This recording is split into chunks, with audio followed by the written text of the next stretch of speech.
ஓம் நமச்சிவாய. திருச்சிற்றம்பலம். சிவாய நமக.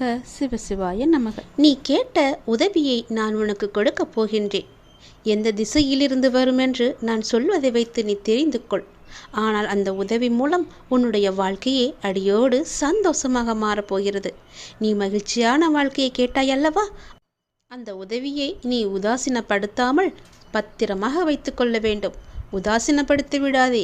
அது உன் வாழ்க்கையே அடியோடு மாற்றப் போகிறது. நீ கேட்ட உதவி எந்த திசையிலிருந்து வரப்போகிறது என்று சொல்கிறேன். இதை நீ முழுமையாக கேள். உன் வாழ்வில் சிக்கலான சவாலான விஷயங்களுக்கு நீ விடை காணப் போகின்றாய். உன் வாழ்வில் இதுவரை இருந்த சிக்கலான விஷயங்கள் எல்லாம் உன்னை விட்டு போகப் போகின்றது. நீண்ட நாட்கள் அதற்கு விடை கிடைக்காமல் இருந்தது அல்லவா? உனக்கு ஆலோசனை தருவதற்கும் சரியான மனிதர்கள் இல்லாமல் இருந்தது அல்லவா? இப்பொழுது உனக்கு சரியான நபர்களிடமிருந்து சரியான ஆலோசனை வந்து உன்னுடைய சவாலான விஷயங்களை எல்லாம் நீ எதிர்கொண்டு அதற்கு விடை கண்டு அதில் நீ வெற்றியும் பெறப்போகின்றாய். நீ கேட்காமலேயே உனக்கு உதவிகள் எல்லாம் வந்து சேரப்போகின்றது. அதுவும் உனக்கு சரியான நேரத்தில் வரப்போகின்றது. தெற்கு திசையிலிருந்து உன்னை தேடி ஒரு உதவி உன்னை தேடி வரும். அந்த உதவியை நீ உதாசீனப்படுத்தி விடாதே. உனக்கான சரியான தீர்வை அந்த சரியான நபர்கள் மூலம் உன்னிடம் கொண்டு வந்து சேர்ப்பேன். உனக்கு நிச்சயம் நல்ல தீர்வு கிடைக்கும். நீதியே என்றும் வெல்லும். நான் உன்னை சந்திக்க விரும்புகின்றேன்.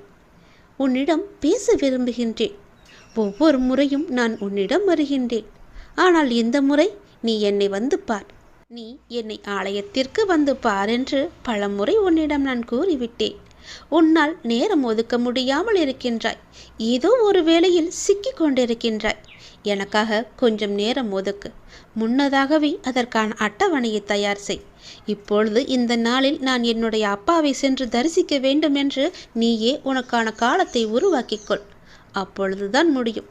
யாருக்குமே நேரம் கிடையாதுதான். சம்பாதிக்க வேண்டும் என்ற ஆசையிலேயே ஓடிக்கொண்டிருக்கிறோம். சிறிது நேரம் கூட ஓய்வு இல்லாமல். அதனால் உனக்கு ஓய்வு தேவைப்படுகிறது. என்னை வந்து பார்த்துவிட்டு செல். அப்படியாவது உனக்கு ஓய்வு கிடைக்கட்டும். உன் வாழ்க்கை நன்றாக மாறப்போகின்ற நன்னாள் கூடிய விரைவில் உனக்கு வரப்போகிறது. என்னுடைய பரிபூர்ண அருளால் உன்னுடைய வாழ்வில் இனியதொரு மகிழ்ச்சியான தொடக்கமாக அந்த நாள் அமையப் போகிறது. நீ எண்ணும் காரியங்கள் அனைத்திலுமே உனக்கு வெற்றி மழை பொழிய போகிறது. உன் குடும்பத்தில் அனைவருக்கும் உன்கிட்ட அன்பாக இருக்கப் போகிறார்கள். நீ நினைத்த மாதிரியே உன் வாழ்க்கையில் நல்லது நடக்கப் போகிறது. நீ எதிர்பார்த்த காரியம் எல்லாம் வெற்றி மேல் வெற்றியாக வந்து சேரப்போகிறது.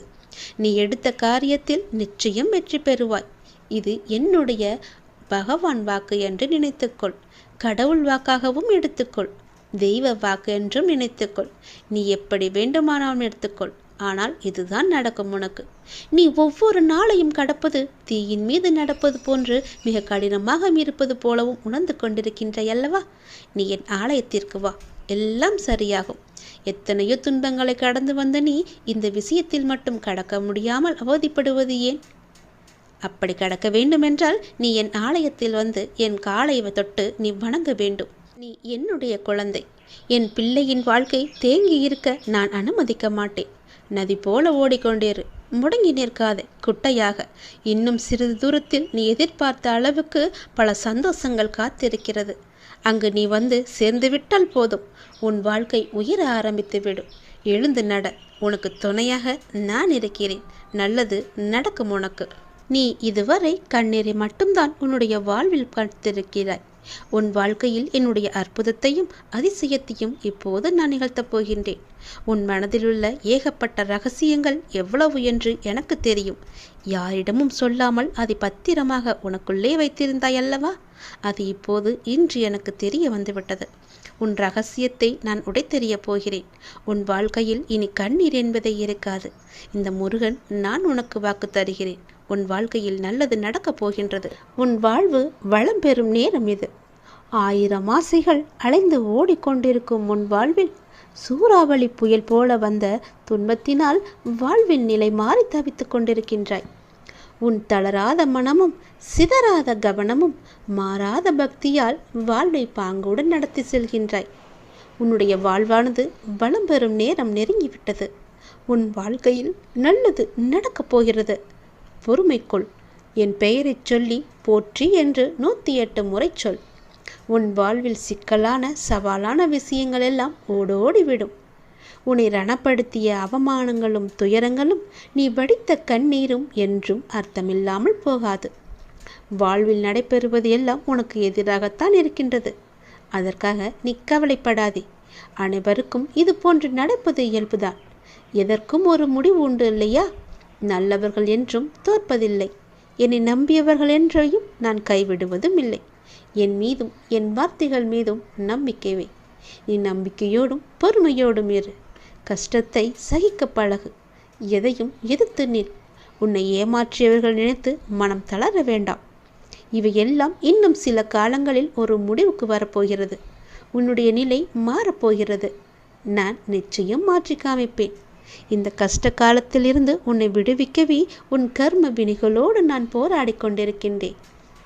அனைவரும் பார்த்து வியக்கும் வண்ணம் நீ வெற்றியை பெறப்போகின்றாய்.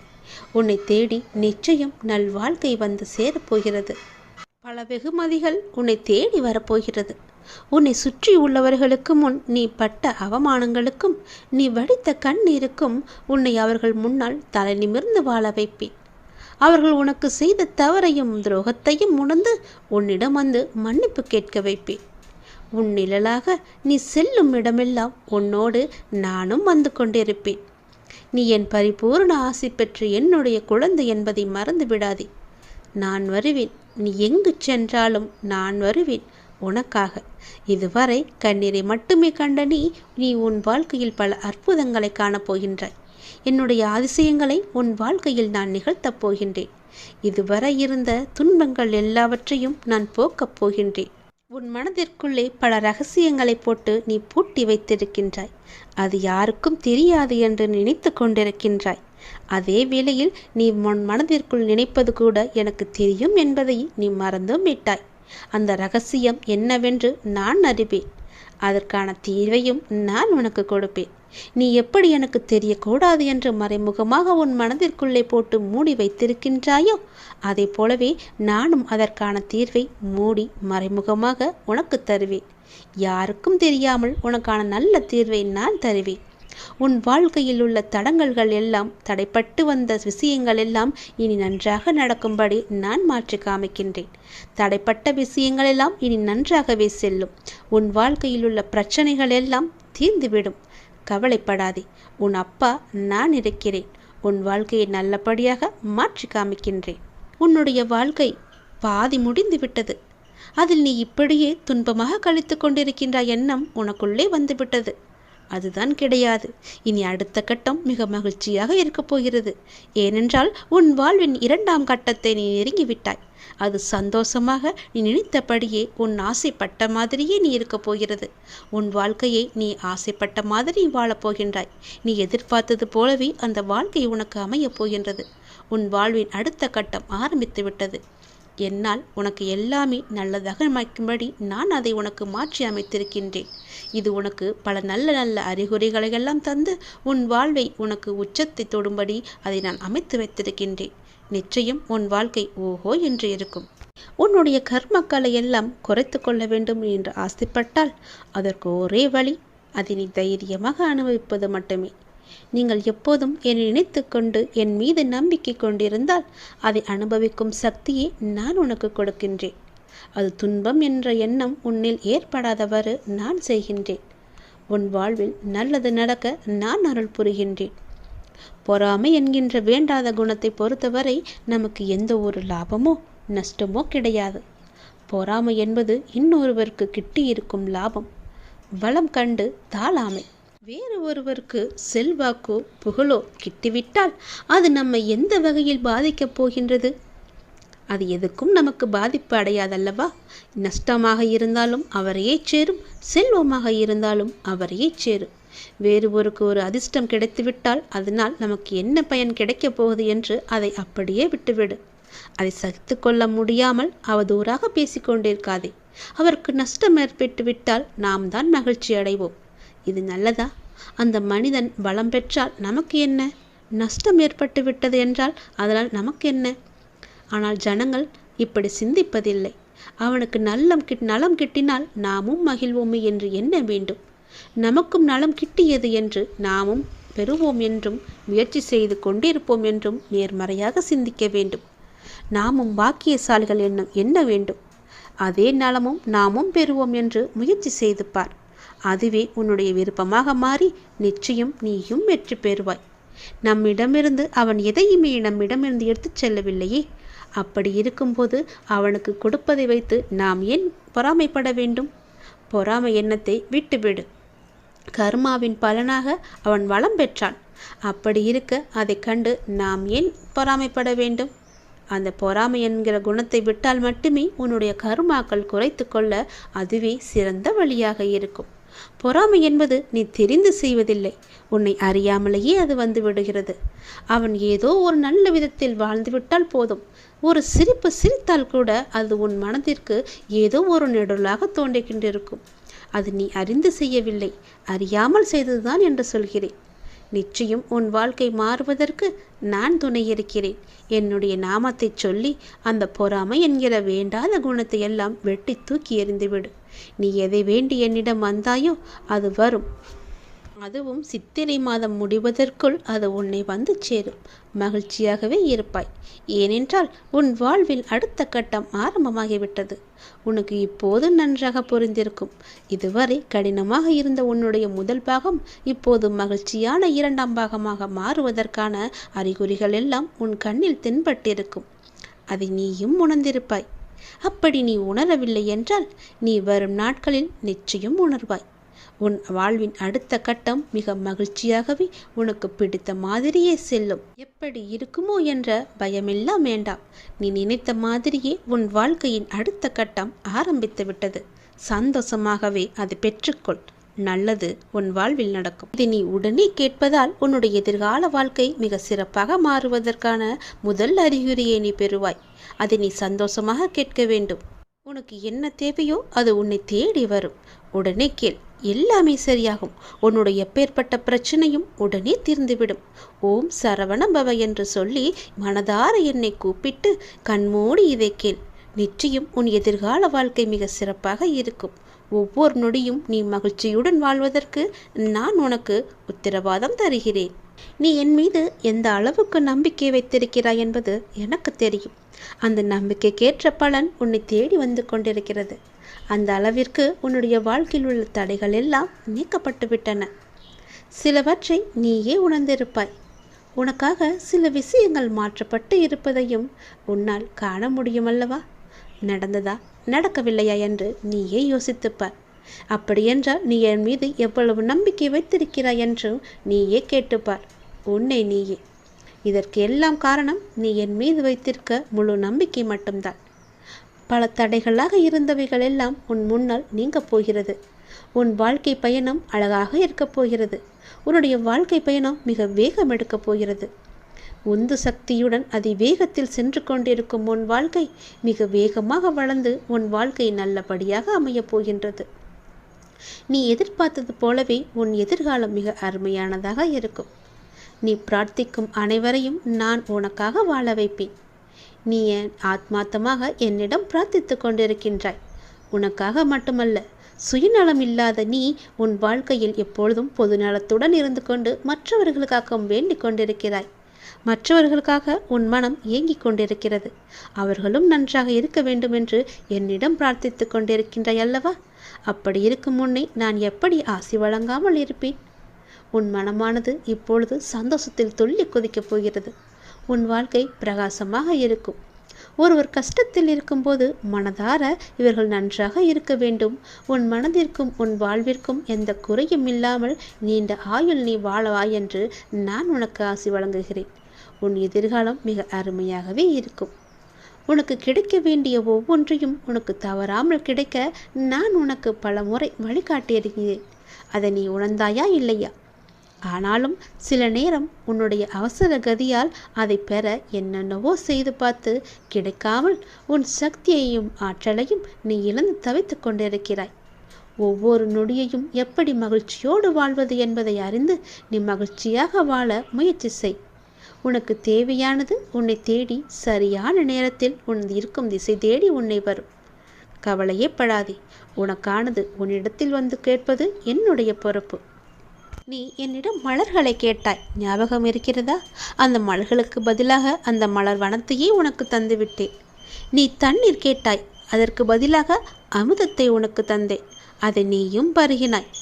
பள்ளத்தில் விழுந்து கிடந்த உன்னை சிகரமாய் மேலே எழச் செய்தேன். நீயும் எழுந்து சிகரமாக வெளிச்சமாக எல்லோருக்கும் ஒளி தரப்போகிறாய். வெள்ளத்தில் சிக்கி தவித்த உன்னை கரையில் சேர்த்தேன். பிணியில் தவித்த உன்னை மருந்தாய் வந்து உன்னை காத்தேன். எதில் நான் துடித்தாலும் எப்பொழுதும் உனக்கு துணையாக நான் அப்பா இருப்பார் என்ற நம்பிக்கையோடு ஒவ்வொரு நாளையும் நீ கடந்து கொண்டிருக்கின்றாய். எப்பொழுதும் என் நாமத்தையே நீ ஜபித்து கொண்டிருக்கிறாய். அதுவே உனக்கு ஒரு புது உற்சாகத்தை தரும். உன் வாழ்க்கையில் உள்ள எல்லா சிக்கல்களையும் போக்க அதுவே உனக்கு பெரும் துணையாக இருக்கும். என் நாமத்தை சொல்லி வா, நல்லது நடக்கும். உன்னுடைய விதி மாறுமா வாராதா? என்னுடைய வாழ்க்கை இப்படியே இருந்து விடுமா? என் விதியை மாற்ற மாட்டாயா முருகா என்று என்னிடம் வந்து நீ கதறினாயல்லவா? உன் தலைவிதியை தலைக்கீழாக மாற்றப் போகிறேன். நீ ஆசைப்பட்ட வாழ்க்கையை உனக்கு கிடைக்க வைக்கப் போகிறேன். உனக்கு நல்லது நடக்கத்தான் போகிறது. இந்த முருகன் உனக்கு இன்று நான் வாக்களித்து விட்டேன். அது நிச்சயம் நடக்கும். உனக்கு நல்லது நடக்கத்தான் போகிறது. நம் வாழ்க்கை மாறாதா என்று நினைத்து நீ வருத்தப்படாதே. நீ பட்ட வேதனைகளும் கவலைகளும் கஷ்டங்களும் எனக்கு தெரியும். பொறுமையாக இருப்பதற்கு காரணம் உன்னுடைய நல்வினையை உன்னிடம் கொண்டு வந்து சேர்ப்பதற்காக, உன் கர்ம வினையை குறைப்பதற்காக. நான் பொறுமையாக இருக்கிறேன், உனக்கான பதிலை சொல்லவில்லை என்று பல முறை நீ ஆதங்கப்பட்டு கொண்டிருக்கின்றாய். எல்லாம் எனக்கு தெரியும். கவலையே படாதே. நீ கொஞ்சம் பொறுமையாக இரு. உனக்கான சரியான நேரத்தில் உனக்கு என்ன வேண்டுமோ, எதை நடத்தி தர வேண்டுமோ அதை நான் உனக்கு நடத்தி தருகிறேன். அதுவரை நீ பொறுமை காத்திரு. உனக்கு குழப்பமே வேண்டாம். நடக்குமா, இதை செய்து தருவாரா, எனக்கு நம்பிக்கையை கொடுப்பாரா என்ற குழப்பம் உனக்கு வேண்டாம். நான் உனக்கு துணை இருக்கிறேன். உன் வாழ்வில் நல்லது நடக்க நான் உனக்கு துணை இருக்கிறேன். உன்னை புரிந்து கொள்ளாமலும் உனக்கு எதிராக ஏதேனும் செய்து உனக்கு அவ்வப்போது மனவேதனையை தருபவர்கள் விரைவில் மாறுவார்கள். நீ அதனை நினைத்து நீ வருத்தப்படாதே. அவர்கள் உன்னை புரிந்து கொள்ளாவிட்டாலும் நான் உன்னை புரிந்து கொண்டிருக்கிறேன். உன் நல்ல மனம் நான் அறிவேன். நான் என்னும் அகங்காரத்தில் இருப்பவர்கள் ஒரு நாள் அதை உணர்ந்து உன்னிடம் வந்து தங்கள் செய்த தவறுகளை கூறி மன்னிப்பு கேட்பார்கள். பிள்ளையே, நீ நல்ல காரியங்களை நீ தொடர்ந்து செய்து கொண்டு வா. எதற்காகவும் நீ கலங்காமல் இரு. நீ நல்ல காரியங்களை தொடர்ந்து செய்ய செய்ய உன் வாழ்வில் நல்லதுகள் நடந்து கொண்டே இருக்கும். இப்போது உன் வாழ்வில் நடக்கும் மாற்றத்தில் உனக்கு கொஞ்சம் பொறுமை தேவை. நீ கொஞ்சம் அச்சப்பட்டு கொண்டிருக்கின்றாய். நீ முடிவை மட்டுமே நம்புகின்றாய். மாற்றங்களை உன்னால் உணர முடியவில்லை. ஆனால் இந்த மாற்றங்கள் உனக்கு ஒரு நல்ல முடிவை தரும். கொஞ்சம் பொறு. உன் வாழ்க்கையை முன்பை விட புதுப்பித்து உன் கையில் சிறப்பாக அழகானதாக மாற்றி உன் கையில் தருகிறேன். அது நீ ஏற்கனவே வாழ ஆசைப்பட்ட அந்த வாழ்க்கைதான். அது உனக்கு கிடைக்கப் போகிறது. இந்த மாற்றத்தில் என்னோடு இணைந்து இரு. உன் வாழ்வில் நல்லது நடந்து கொண்டே இருக்கும். நீ ஆசைப்பட்ட வாழ்க்கையே உனக்கு கிடைக்கப் போகின்றது. வாழ்வில் சில விஷயங்கள் கைமீறி போய்விட்டதாக கவலைப்பட்டு கொண்டிருக்கின்றாய் அல்லவா? அதிலிருந்து என்னால் மீள முடியாதா அப்பா? என்னுடைய தலைவிதி அவ்வளவுதானா என அச்சப்பட்டு கொண்டிருக்கின்றாய் அல்லவா? உன் அப்பா நான் இருக்கின்றேன். அச்சம் உனக்கு இனி எதற்கும் தேவையில்லை. உன் தலைவிதியை தலைகீழாக மாற்றி உன்னை தலை நிமிரச் செய்ய உன் அப்பா நான் இருக்கின்றேன். உன் படிப்பு, அறிவு, திறமைக்கு உனக்கு முன்னேற்றத்தை நான் தருவேன். உன் கர்மவினை கண்டு நீ பயப்படாதே. நல்வினையை நான் உனக்கு கொண்டு வருகிறேன். வாழ்க்கையில் அனைத்தையும் பெற்று நீ சந்தோஷமாகவே வாழ நான் உன்னை ஆசிர்வதிக்கிறேன். நீ வாழும் வாழ்க்கை உனக்கு நல்ல வாழ்க்கையாக அமைய நான் உன்னை ஆசிர்வதித்து நல் வாழ்க்கையை உன் கையில் ஒப்படைக்கிறேன். உன் விதியை பற்றியெல்லாம் இனி நீ கவலைப்பட வேண்டிய அவசியமே இல்லை. உன்னுடைய விதியானது என் கையில் இருக்கிறது. அதை நல்ல விதியாக மாற்றி உன் வாழ்க்கையை சிறப்பானதாக மாற்றி உன் கையில் நான் தருகிறேன். நீ ஆசைப்பட்டபடியே உன் வாழ்க்கையை நீ சந்தோஷமாக வாழலாம். இது என் மீது சத்தியம். உனக்கு நல்லது நடக்கப் போகின்றது. எனக்கான நல்ல நேரம் பிறக்காதா என்று ஏங்கி தவித்து கொண்டிருந்தாய் அல்லவா? உனக்கான சரியான நேரத்தை நான் குறித்து விட்டேன். அந்த சரியான நேரத்தில் நீ உன் முதல் படியை எடுத்து வை. உன் முதல் அடியே உனக்கான வெற்றி அடியாக இருக்கும். அந்த நேரத்தை நீ சரியாக பயன்படுத்து. சரியான முடிவெடுத்து அதன்படி நீ வை. உன் வாழ்க்கை ஓஹோ என்று இருக்கும். இந்த அப்பன் முருகன் உனக்காக சொல்லும் இந்த சத்திய வாக்கு நிச்சயமாகவே உன்னுடைய வாழ்க்கையில் பலிக்கப் போகின்றது. நீ கேட்டது போலவே உன்னுடைய ஆசைகள் எல்லாம் நிறைவேறப் போகிறது. சரியான முடிவை சரியான நேரத்தில் எடுத்துவிடு. நான் குறித்த நேரத்தில் நீ எடுத்துவிடு. உன் வாழ்க்கை நன்றாக இருக்கும். நீ எது செய்தாலும் காலம் அறிந்து நேரம் அறிந்து நீ பயிர் செய்து பார். உனக்கான சரியான வாழ்க்கை சரியான காலம் எளிதாகவே அமைந்துவிடும். காலம் அறிந்து பயிர் செய் என்பது போல சரியான காலம் அமைவது உனக்கு உணர்த்தப்படும். அப்போது முழு முயற்சியை நீ வெளிப்படுத்த வேண்டும். ஆனால் காலம் உனக்கு சாதகம் இல்லாத நேரத்தில் முழு முயற்சி செய்து தளர்ந்து இனிமேல் முயற்சி செய்ய மாட்டேன் என்று முடிவெடுத்து கொண்டிருக்கின்றாய். அதற்கான நேரத்தை நீ உணரவில்லை. உனக்கான காலம் வரும்போது அப்போது உன் முயற்சி அனைத்துமே வெற்றி பெறும். உனக்கு நேரத்தில் சரியான முடிவு எடுக்க முயற்சி செய். நிச்சயம் வெற்றி பெறுவாய். சரியான முடிவு எடு, சரியான நேரத்தில். உன் மனம் எப்போதும் ஒரு அச்சத்திலேயே இருந்து கொண்டிருக்கின்றது. என்ன நடக்குமோ ஏது நடக்குமோ என்று எப்போதும் சிந்தித்து கொண்டே இருக்கிறது. என்னுடைய பார்வையில் நீ இருக்கும் பொழுது எல்லாமே உனக்கு நல்லதாகவே நடக்கும். இனி நடக்கப் போகும் சில நிகழ்வுகள் உன்னுடைய அச்சத்தை போக்கப் போகின்றது. உன்னுடைய கவலையை தீர்க்கப் போகின்றது. அதிகப்படியாக சிந்தித்து எதையும் நீ குழப்பிக்கொள்ள வேண்டாம். நான் இருக்கின்றேன். நான் பார்த்து கொள்கிறேன். என்ன நடக்கும் ஏது நடக்கும் என்ற பயமெல்லாம் இனி உனக்கு தேவையே இல்லை. உன்னுடைய வாழ்வின் சில பாகங்கள் கடப்பதற்கு கடினமாக இருக்கும். அப்படிப்பட்ட பாகங்களையும் நீ பொறுமையோடு கடந்து விட்டாய். உன் மன உறுதியால் உன்னால் கடக்க முடிந்திருக்கின்றது. நான் உனக்கு தரும் சக்தியால் நீ எந்த கடினமான சூழல்களையும் கடந்து வெற்றி கொண்டிருக்கின்றாய். அதனை திரும்பி பார்த்தாயா? நீ என் பிள்ளை. உன்னை யாரும் கலங்கடிக்க முடியாது. எப்போதும் என்னுடைய நாமத்தை உச்சரிக்கும் உன்னை யார் என்ன செய்ய முடியும்?